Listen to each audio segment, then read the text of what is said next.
So good morning. Welcome to Krishna's classroom.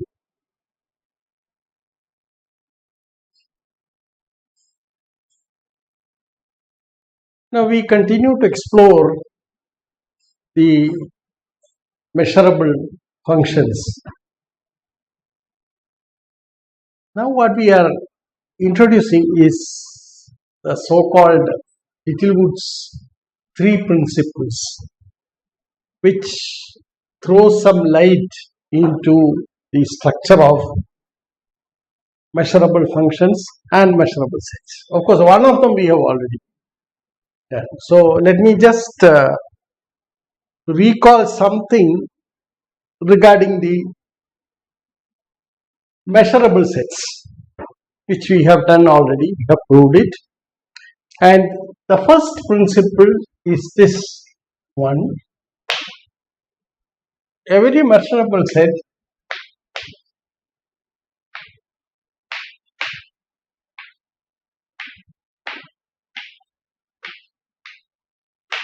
is nearly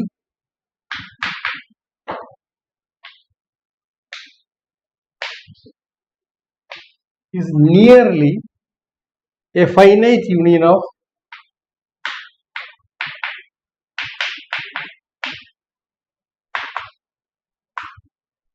intervals.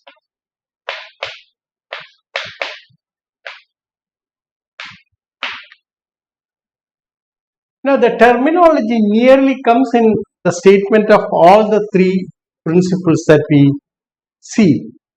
What we mean by nearly is that a particular property is valid nearly means that there is a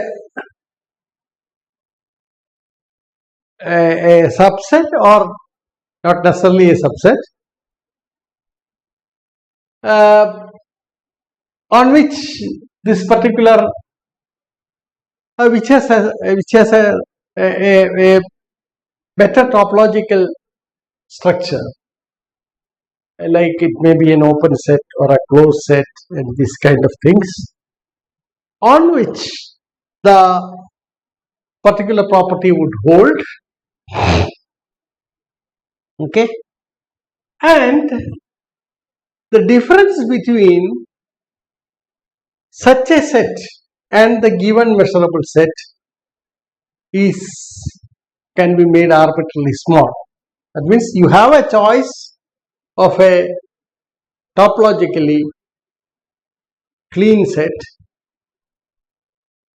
on which the phenomena would hold, but the difference between these two sets, the given measurable set and the particular set that we have chosen, can be made arbitrarily small, because the choice of the set is in our hand and we can make it as small as. Now we shall describe this, as it will be clear as we go on. So just recall this theorem. So the first theorem is what we have already seen. This deals with what are called measurable sets and not measurable functions. It's not measurable functions is not involved. Given a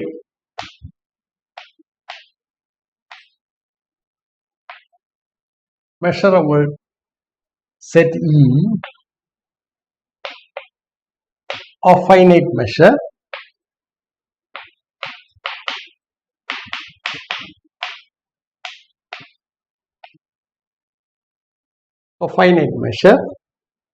for each epsilon positive,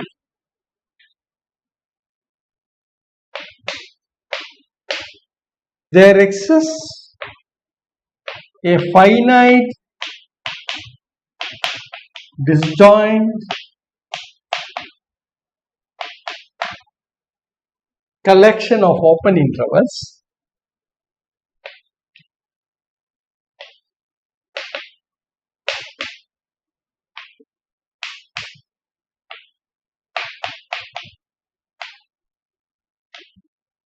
collection of open intervals whose union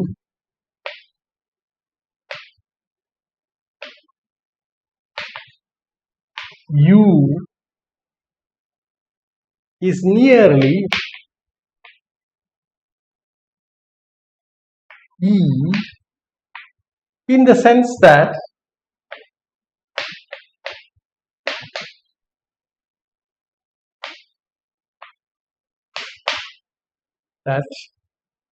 measure of E slash U plus measure of U slash E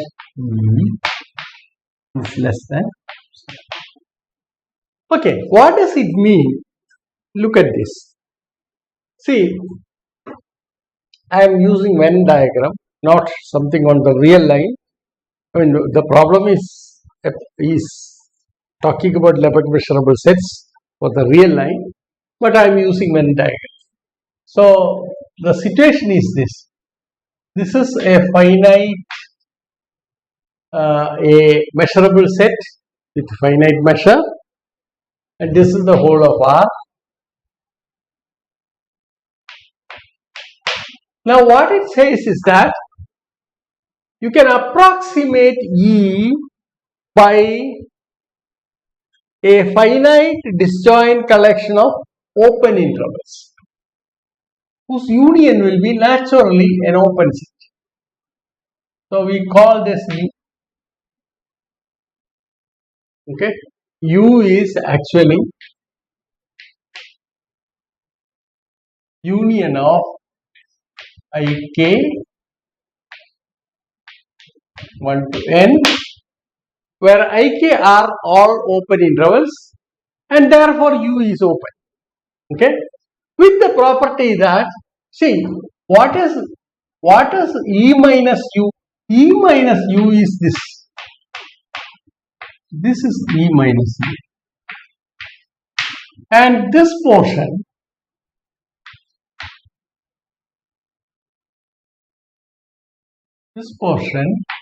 is U minus.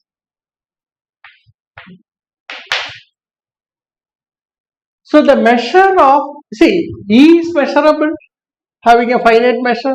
So U also has a finite measure. Certainly U has these are all intervals. So you have finite measure for U, and U minus E slash U as well as U slash E are measurable sets. Therefore, you see that the what you have is this. See, these are the errors in approximating E by this open set. Okay, so the measure of the spillovers either way can be made arbitrarily small. This is what it says.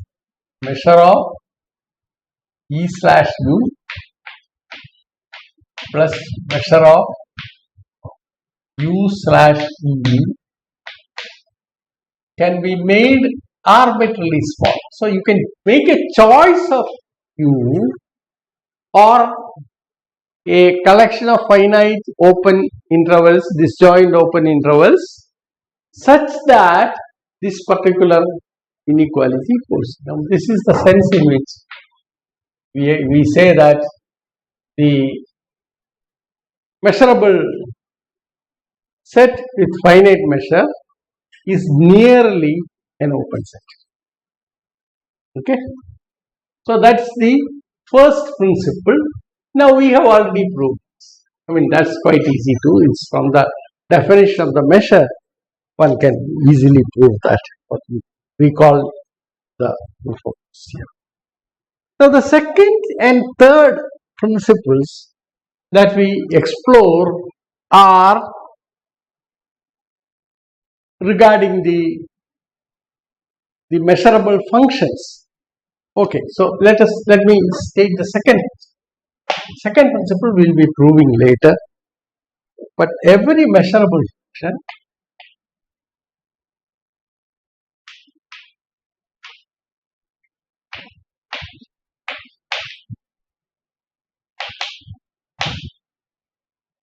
every measurable function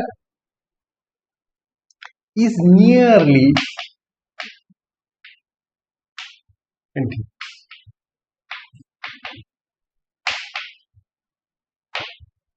It's almost a continuous function. Okay, what do we mean by that? This is of course given in what is called the Lucian's theorem. Each similar statement is there. So this is theorem 2.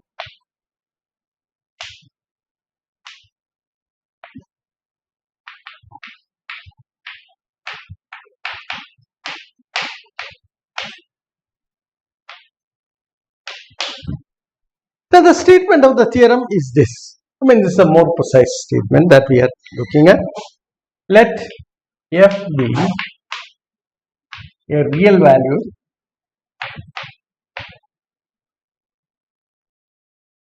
measurable function on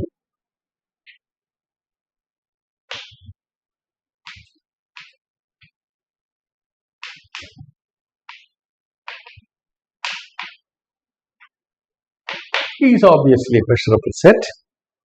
Then for each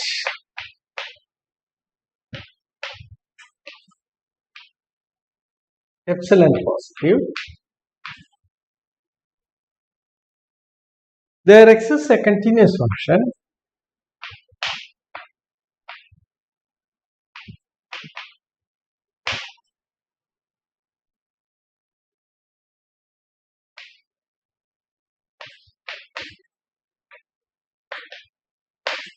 G on R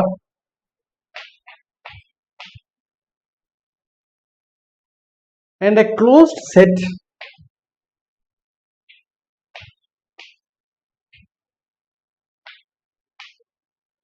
F contained in E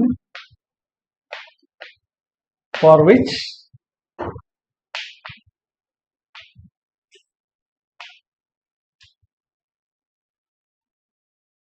F is equal to G on capital F and measure of E slash F is less than. What does this mean? This means that E can be approximated by a closed set. Okay? A closed set in F. Sorry, in E. So this is designated by F. And further, it says that on F, the function F is a continuous function. That is, F is essentially the restriction of a continuous function defined on the whole of R. Okay? So that is the Lucian's theorem. So it is nearly, this is in this sense that you say it is nearly equal to a continuous function. So measurable functions are very close to what are called continuous functions. This is what it means. Okay. Here what you have is that a measurable set with a finite measure is very close to an open set. Okay. The second one says, as closely as you want the finite set of finite measure can be approximated by open sets. Here, a function f which is measurable on E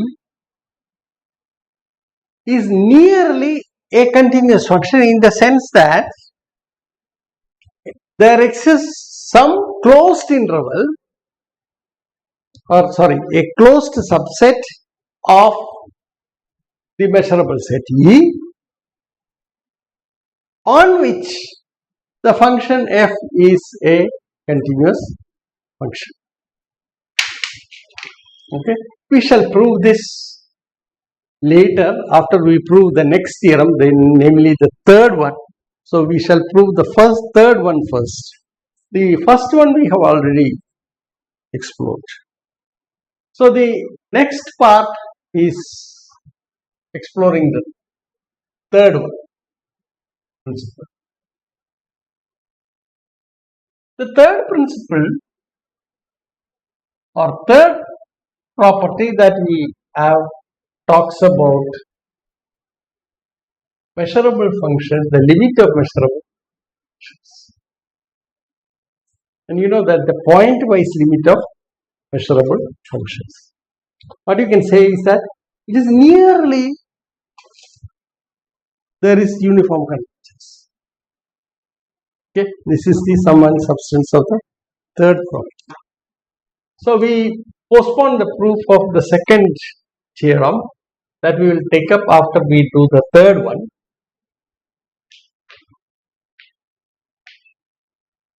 Or we will talk about the third principle. The third principle is every point-wise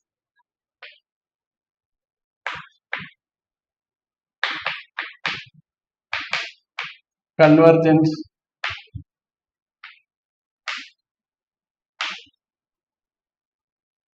sequence of measurable functions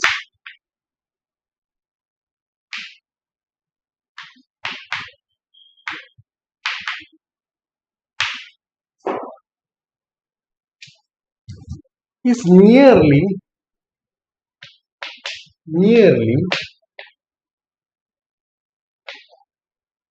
uniformly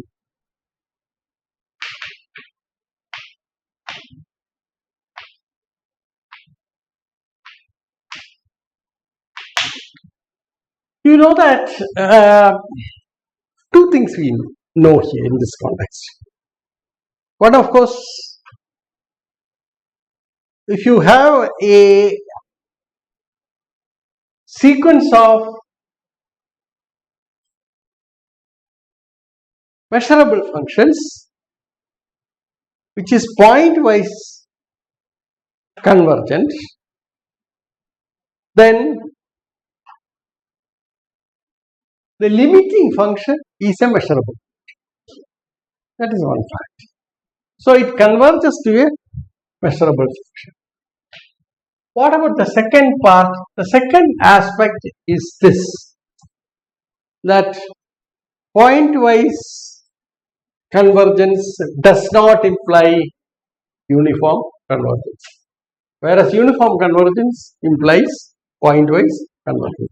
So it's a much stronger form of convergence that we have. So what we are asserting here is that if you have the point-wise convergence of a sequence of measurable functions, then it takes up the stronger form of convergence, namely the uniform convergence on a subset which is nearly equal to the given set. Okay. So this is what is stated in the so-called Egoroff's theorem.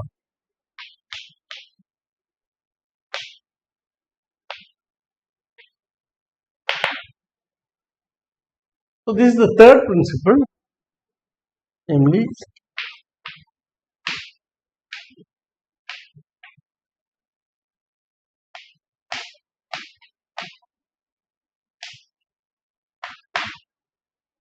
so let us take the statement of the theorem. Let E be a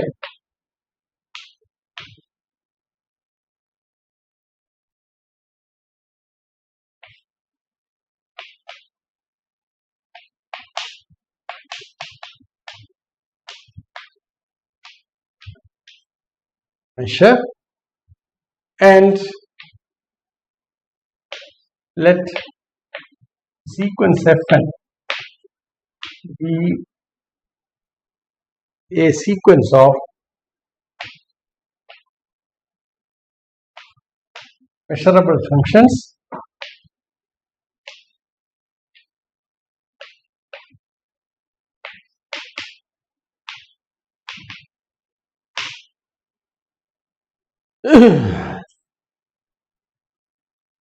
on E which converges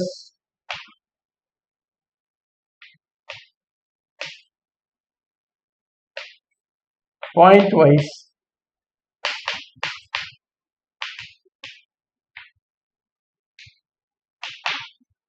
as I said, that certainly assures that the limiting function is also a measurable function on.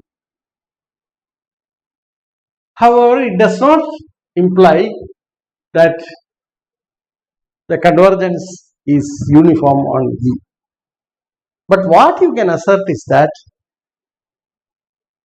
there exists a closed subset. Given epsilon positive, there exists a closed subset of E on which the sequence converges uniformly, and this closed subset can be chosen as closely as you want to the given measurable set. Okay. Then for epsilon positive,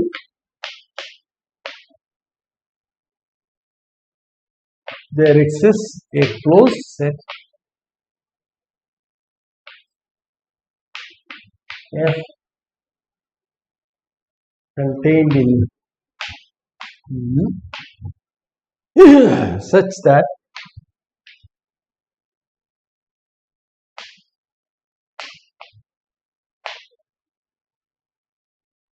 the sequence Fn converges uniformly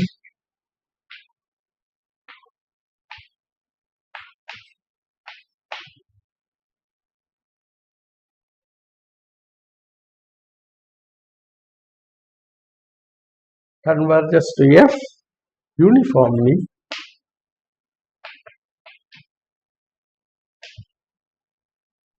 on F, and the measure of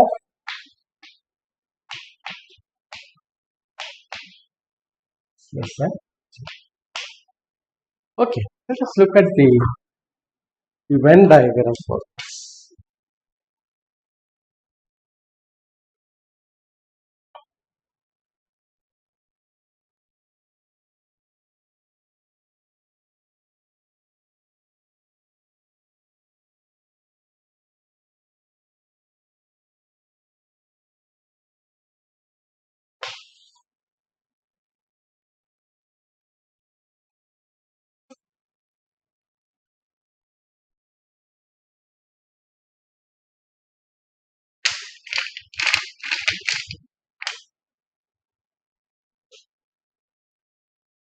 So what it says is the following.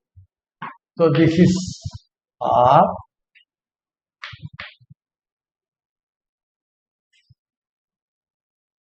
E is a finite measure,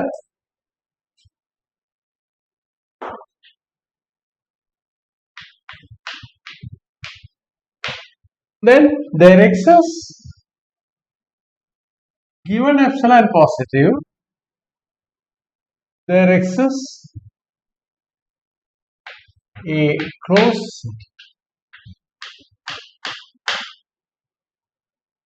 okay, such that E slash F, that means this leftover portion, is of course obviously measurable because both E and F are measurable, and measure of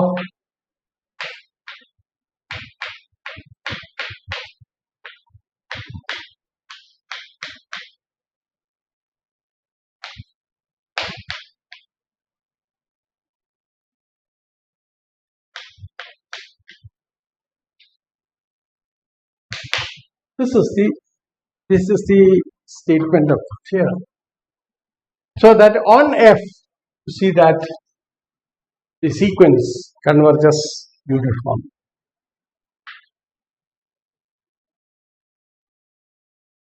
So pointwise convergence does not necessarily imply that the convergence is uniform. Okay.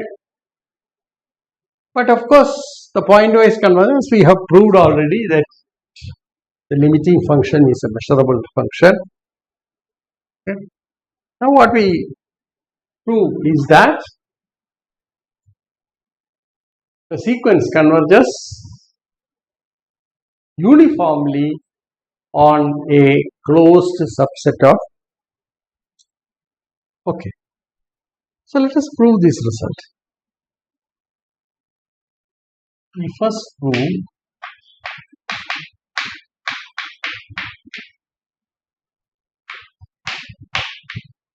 and postpone the proof of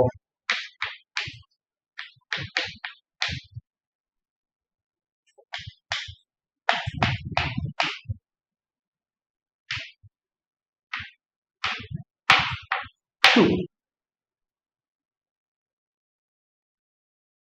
Now, before we prove this, we prove a lemma. So we have a supporting lemma, and then the proof becomes just an immediate application of this lemma. So this is the statement under the assumptions of the Egorov's theorem.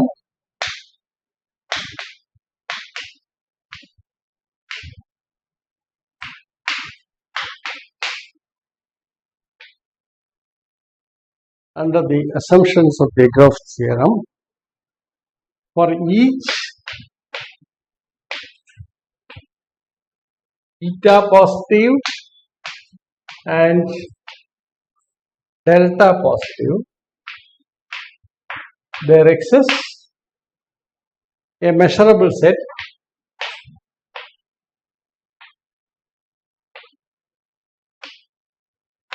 A contained in E and an index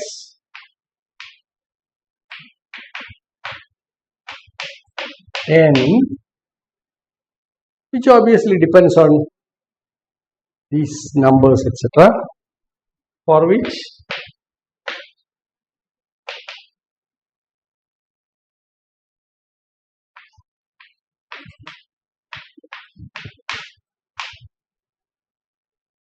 less than eta on A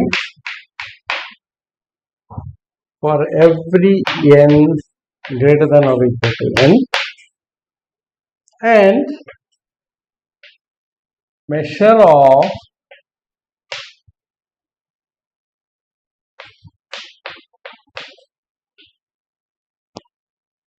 delta. That's the theorem. So we first prove this theorem. See, this essentially tells the following. That means, see, you have E here, then you have an F here, sorry, I think we are using A here, so that this portion is as measure less than delta, and on this Fn minus F is less than eta on A for every n greater than or equal. Okay, so in short, you are saying on this sequence converges uniform. Okay, so we will work it out.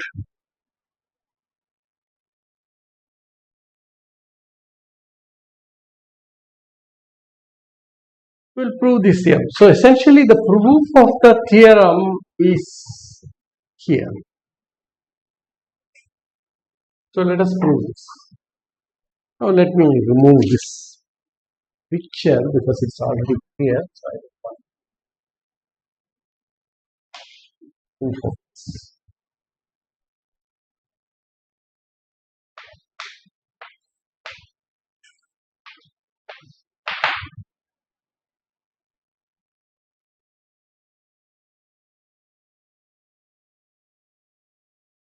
For every k, mod f minus fk is properly defined.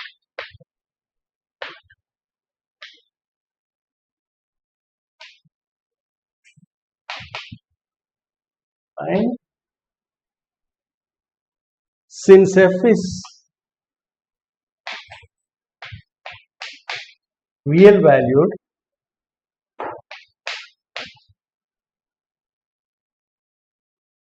and measurable.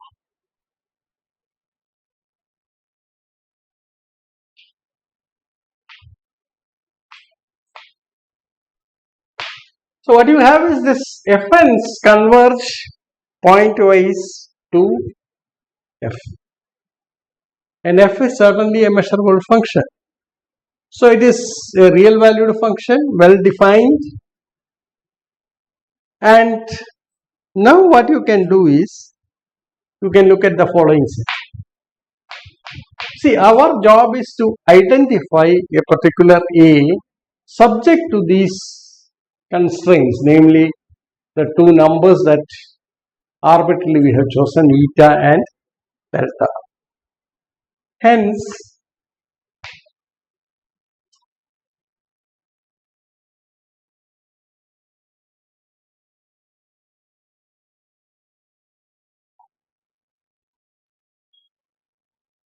so this is how we construct or identify the particular A or craft the particular A. Okay, we do in the following. So what you do is, hence, look at this set x belonging to E such that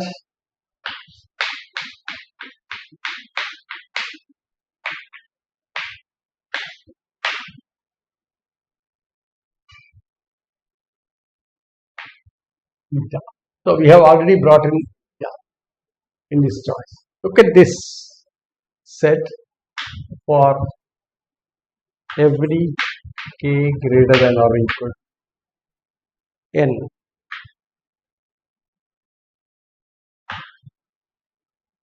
Is measurable.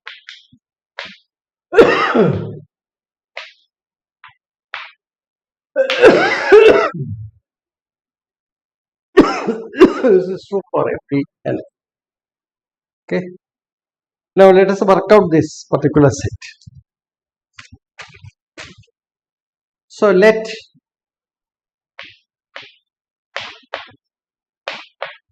En designate the set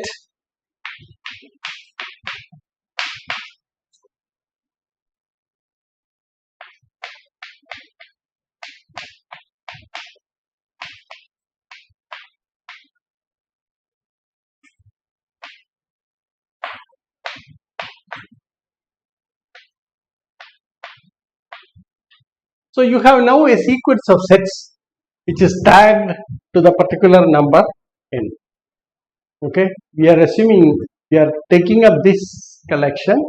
So fx mod fx minus fkx is less than eta for every k greater than or equal to n. Then what can you say about this? En is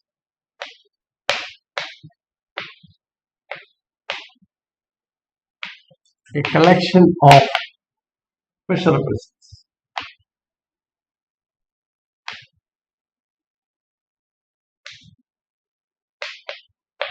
What you are doing is you are taking x for which each of this fx minus fkx is less than eta.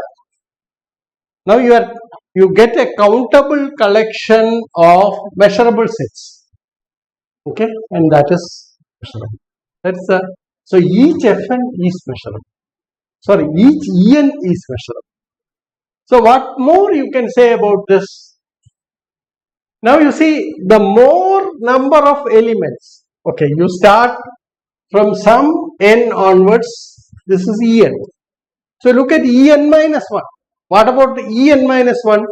You have one more restriction here, an additional restriction here, namely mod fx minus fk minus 1, fkx less than eta for k equal to n minus 1 also.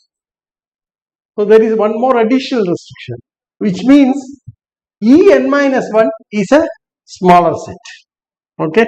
Therefore, the nature of the collection En is that it is an ascending set of ascending collection of measurable sets. Okay. So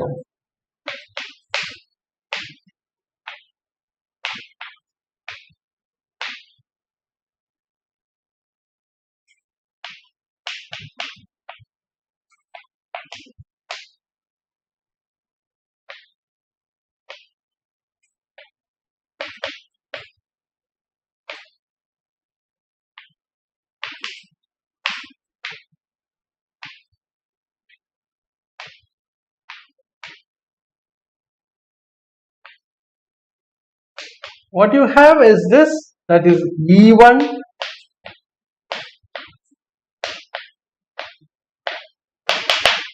etc.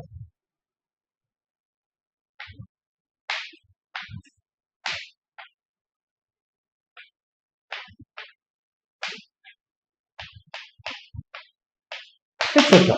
So this is an ascending collection of measurable sets. Now it's obviously E is equal to 1 to infinity En. That's quite clear. Okay. So E is equal to the whole thing, since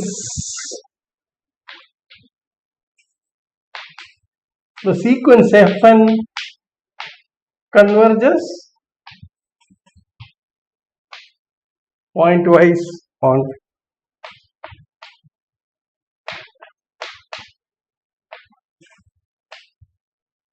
that means for each point the sequence Fn converges. Okay.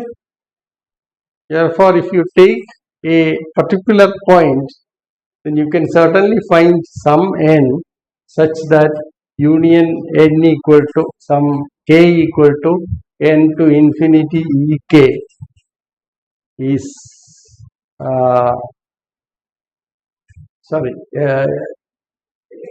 fx minus fkx is less than eta for some k greater than or equal to a particular n. Therefore, you see that it is in one of the Ens. Okay. Therefore, you see that it is in the union. That's what I mean.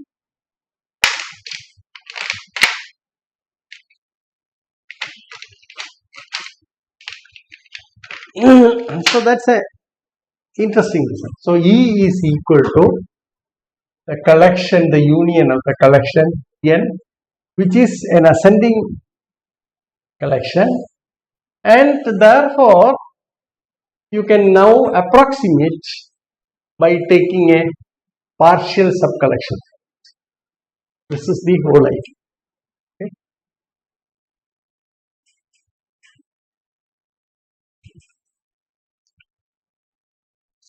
Further,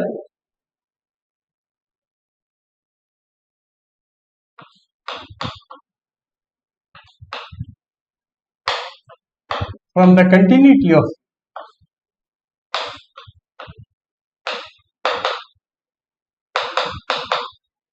measure,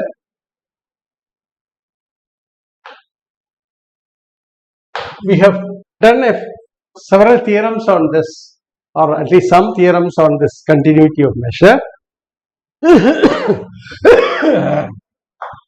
We have limit n tending to infinity, measure of En.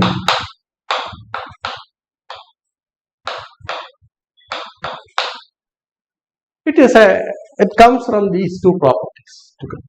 Okay. Now measure of E is finite.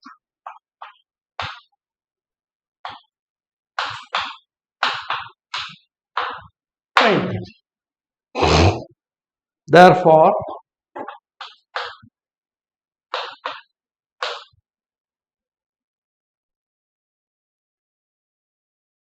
we may choose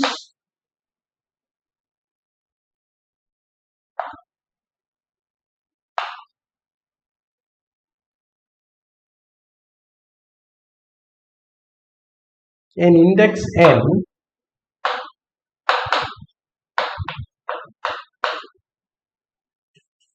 for which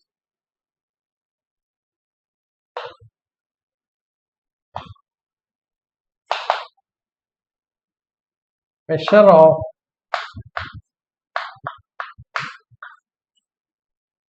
greater than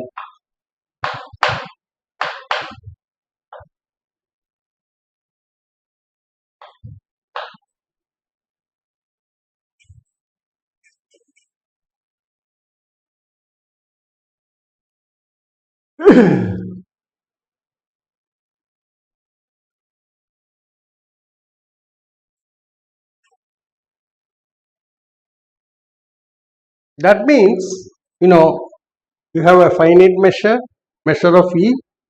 So something like this. This is the number measure of E. And this is ME minus epsilon. So there is an n such that it is somewhere here. Okay, so measure of En is certainly greater than Me minus epsilon for a given epsilon. So define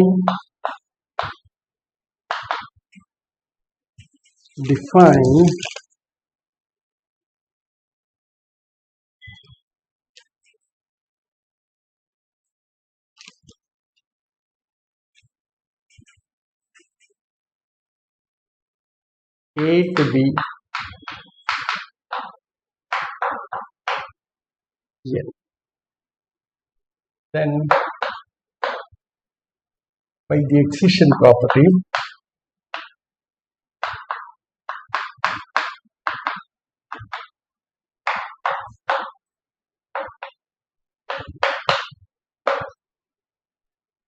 measure of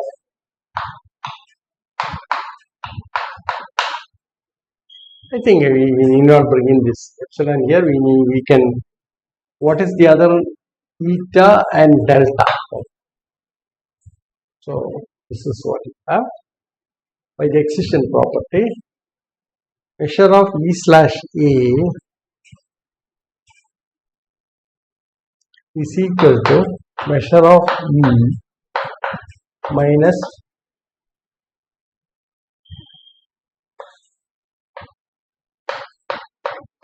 En, and this is less than. This is what we have. Okay. So we have now a subset of E for which this is true. Now what we want to prove next is the Egoroff's theorem. Okay. So now we prove the Egoroff's theorem. What does the Egoroff theorem say? There exists a closed subset with the property mentioned in Egoroff. Okay. Right. On which this is going to be what you call the convergence is going to be uniform. That's what. So this theorem will be used in the process. So proof of Egoroff's theorem.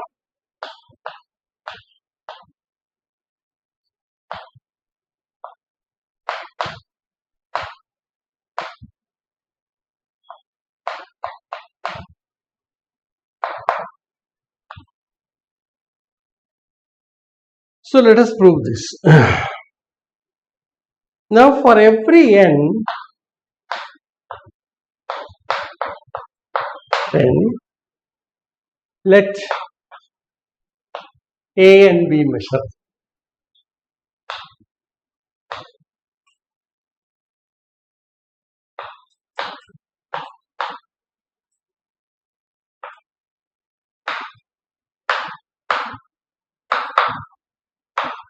E and N and B an index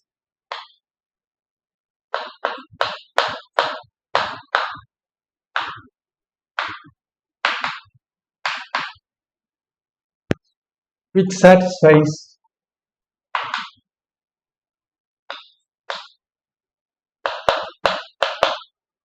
the conclusion of the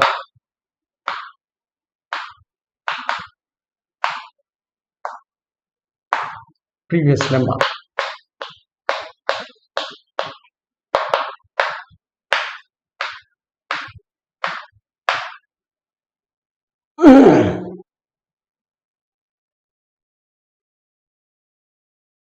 Okay. Now, what does it mean with delta chosen as epsilon divided by 2 to the power n plus 1 and eta equal to 1. So, we have proved the lemma with quite general choice of numbers, delta, eta and delta. Okay.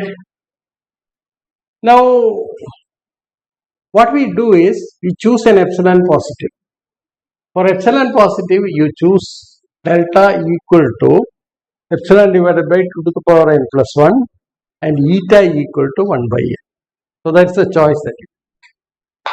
So, for that, then of course apply the lemma, that is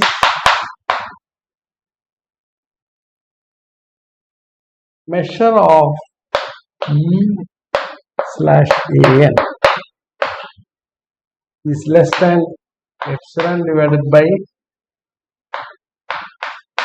2 to the power n plus 1, that is this delta.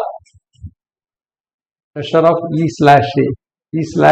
E/an is less than epsilon divided by 2 to the power n plus 1 and mod fk minus f is less than, that is the choice that we okay, right? So, this is the crucial part. Choose eta equal to 1 by n, delta equal to epsilon divided by 2 to the power n plus 1 for a given epsilon positive. Then you have the existence of ans with these properties assured by the previous lemma. Okay.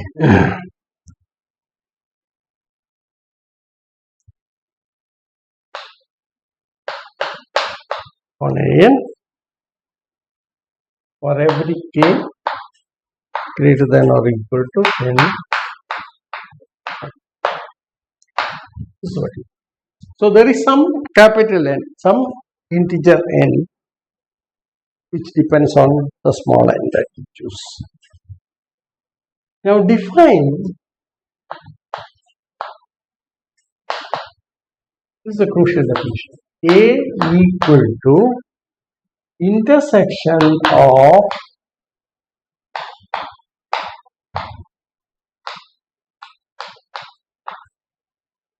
it is the countable intersection of ans.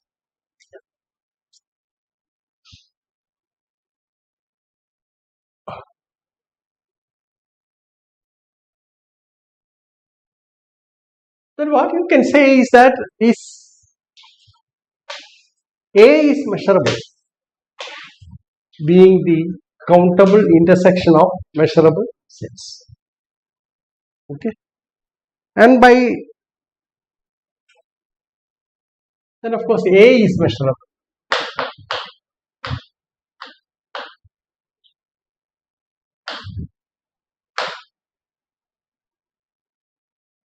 And also we have this A contained in E.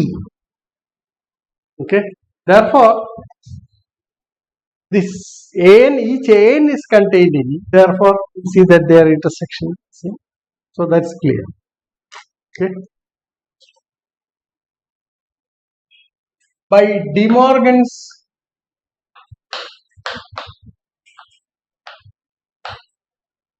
identity, this is what we have. Measure of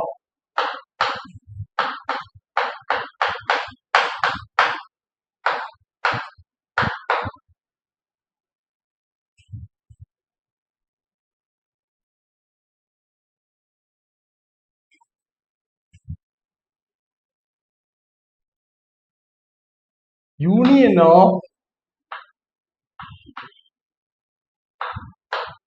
infinity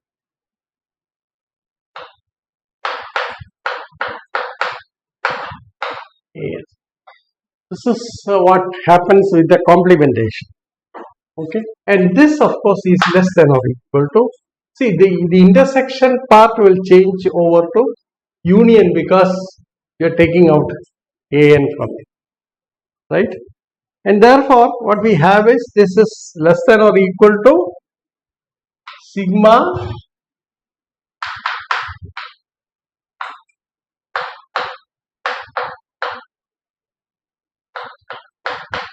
AN,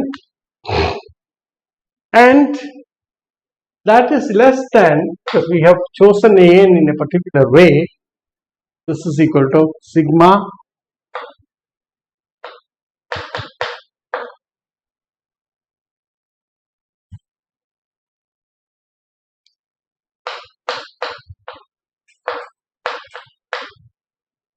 which is equal to epsilon by 2. So this inequality plays a role. We claim that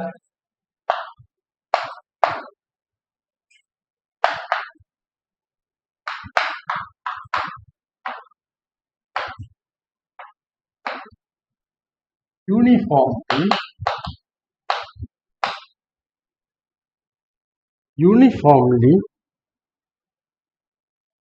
to F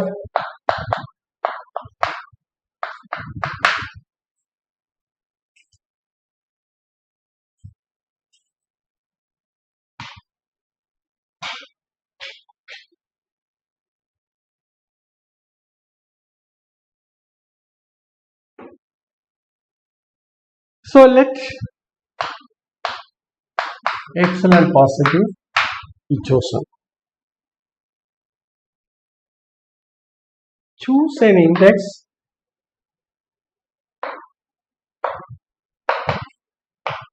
n naught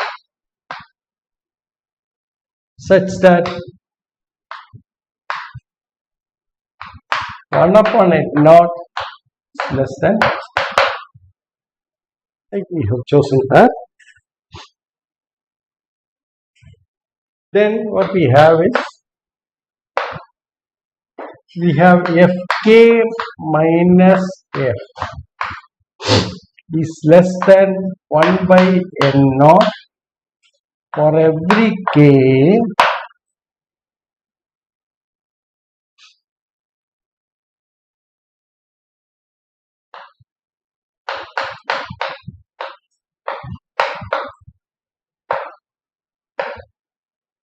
greater than.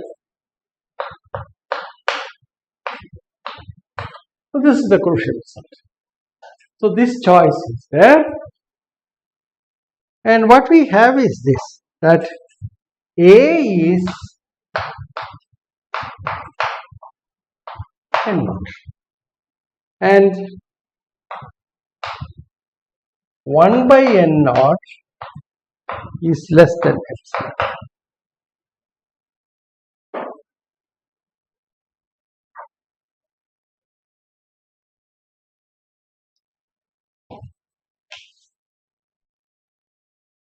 Therefore, we can now get the following. Therefore, Fn converges F uniform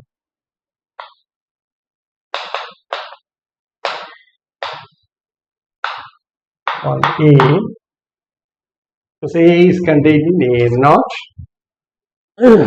and measure of E slash A by 2. That we have already. Right. Now in the statement of the theorem, there is a closed subset of E that we are talking about. Therefore, we may choose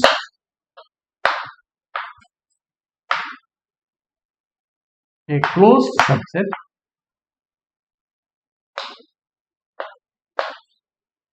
F contained in A, for which, that means A can be approximated by a closed set, for which in the measure of A slash F is less than epsilon by 2, as closely as you want. You choose such a F. Such an F exists. Okay, this is closed also. Consequently,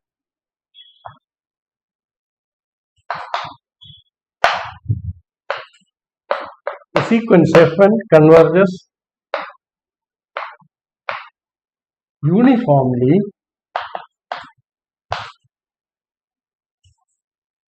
on the closed set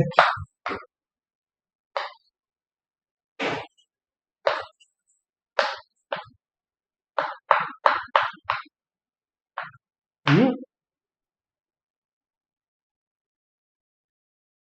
and the measure of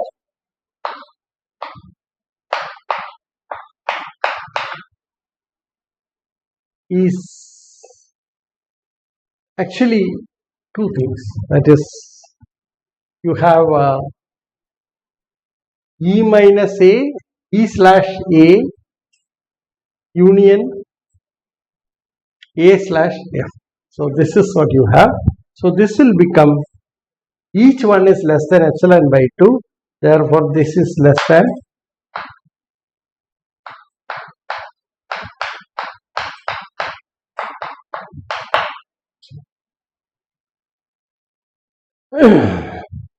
so this is what you have. This is measure of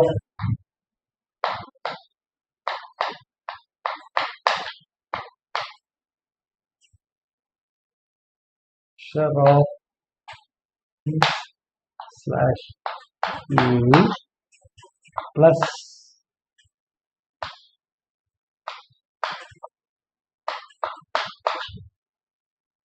the reason is this: E slash F is equal to E slash A union A slash, that's it. Therefore, you see that the Egoroff's theorem. So the second principle is established. Now what we intend to do in our next talk is to consider Lucian's theorem, and that completes all the three principles that we have mentioned in the thing. Okay, thank you very much. So let me conclude here.